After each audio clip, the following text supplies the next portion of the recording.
Bonjour à tous, aujourd'hui nouvelle vidéo. Aujourd'hui on va parler de Mihawk, de S-Hawk, de Vivre Card. S-Hawk a bel et bien la même maîtrise de l'épée que Mihawk, ce qui veut dire que S-Hawk a le même niveau à l'épée que Mihawk.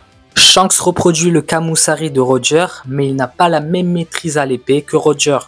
Yamato reproduit la même technique que Kaido, mais n'a pas la même maîtrise que Kaido. Pour moi, la maîtrise englobe la précision, la vitesse, la force, la souplesse, et donc le mini Mihawk a la même maîtrise et la même puissance à l'épée que Mihawk. Et donc maintenant, si on dit que Mihawk est plus puissant que Shanks, car Shanks est un épéiste, ça voudrait dire que S-Hawk serait plus puissant que Shanks, ce qui n'a honnêtement aucun sens. De plus, dans cette Vivre Card, on apprend que S-Hawk a l'intelligence nécessaire pour fuir les combattants puissants et s'en prendre aux plus faibles. Mihawk, la vraie version, a également fait la même chose sur Marineford, où il s'est retrouvé face à Vista. Il a jugé que c'était un adversaire puissant et il a décidé de reporter le combat. Jinbe qualifie les Séraphins de copies identiques. Les Séraphins ont les mêmes caractères que les 7 Shichibukai. Donc oui, même si c'était évident pour beaucoup de personnes, Vista était bel et bien un adversaire puissant pour Mihawk. Le titre de Mihawk n'a plus aucune valeur, c'est plus un argument entendable.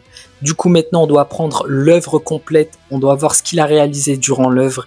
Et ce qu'il a réalisé, c'est loin d'un niveau Yonko, c'est même loin d'un niveau commandant. Actuellement, on n'a aucune confirmation que Mihawk a le level commandant. Mihawk dans l'œuvre n'a battu personne de puissant. Shanks il bat Kid, Shanks il bat Aramaki.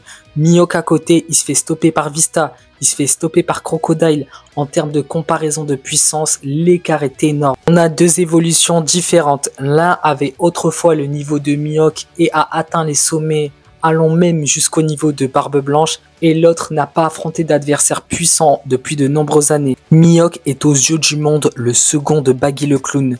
Shanks est aux yeux du monde un empereur. Maintenant on va comparer Mihawk vs S-Hawk. Qui est le plus puissant entre les deux personnages? D'un côté on a Mihawk qui a une maîtrise de l'épée surpuissante, surpassant celle de Shanks le Roux. Et de l'autre côté, on a S-Hawk qui a la même maîtrise de l'épée. Et donc oui, il faut dire la vérité, le mini Mihawk est bien plus complet car le mini Mihawk a exactement la même maîtrise de l'épée que Mihawk. Il a en plus de cela une résistance exceptionnelle. Je sais pas si on se rend compte, la résistance de King est énorme. Et en plus de ça, tu lui rajoutes le fruit de Das Bonus. Le mini Mihawk est fait pour surpasser Mihawk. Le mini Mihawk est fait pour être bien plus puissant que Mihawk. Dans la Vivre Card, on nous apprend que les Séraphins ont le Haki, et donc le mini Mihawk a le HDA et le HDO. Quand le mini Mihawk utilisera le Haki, il sera forcément bien plus puissant. Mini Mihawk a été fait pour remplacer Mihawk. Quel est l'intérêt de remplacer un personnage par un personnage bien plus faible? Quel est l'intérêt pour le gouvernement mondial de se séparer d'un niveau Yonko?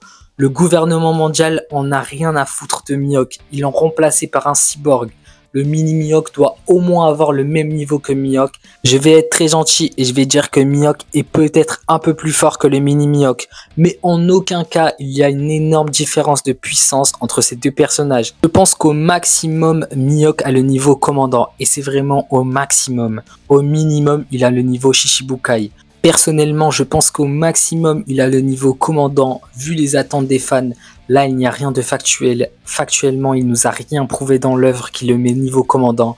Je pense que Luffy a atteint le niveau de Shanks et Zoro a atteint le niveau de Zoro.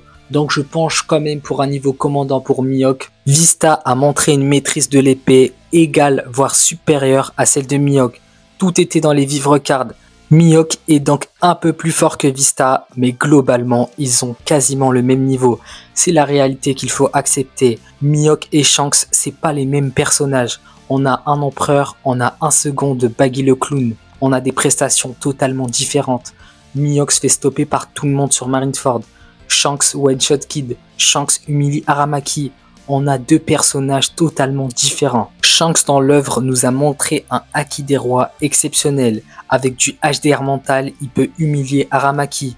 Dans un SBS, il est précisé que Shanks peut coucher 100 000 hommes poissons. Shanks avec son HDR et avec la technique de Goldie Roger, One Shot Kid, un homme à 3 milliards de berries. Mihawk, actuellement, on sait même pas s'il a le Haki des rois. Peut-être qu'il a le Haki des rois comme Garp, un Haki des rois invisible, mais actuellement c'est pas le même Haki des rois que Shanks. On a deux volontés différentes, on a un homme qui veut le One Piece, et de l'autre côté on a un homme qui subit la vie, on a un homme qui se cache derrière l'ombre de Baggy. On a un homme, quand on lui parle du One Piece, il est pas bien, on le voit à sa tête, il est pas bien. On a un homme qui a renoncé à ses rêves, on a deux ambitions différentes, on a Mihawk et Shanks. Oui, Mihawk est puissant, Mihawk peut nous montrer une grande puissance durant l'œuvre, mais c'est pas comparable à celle de Shanks, c'est pas comparable à celle d'un Yonko.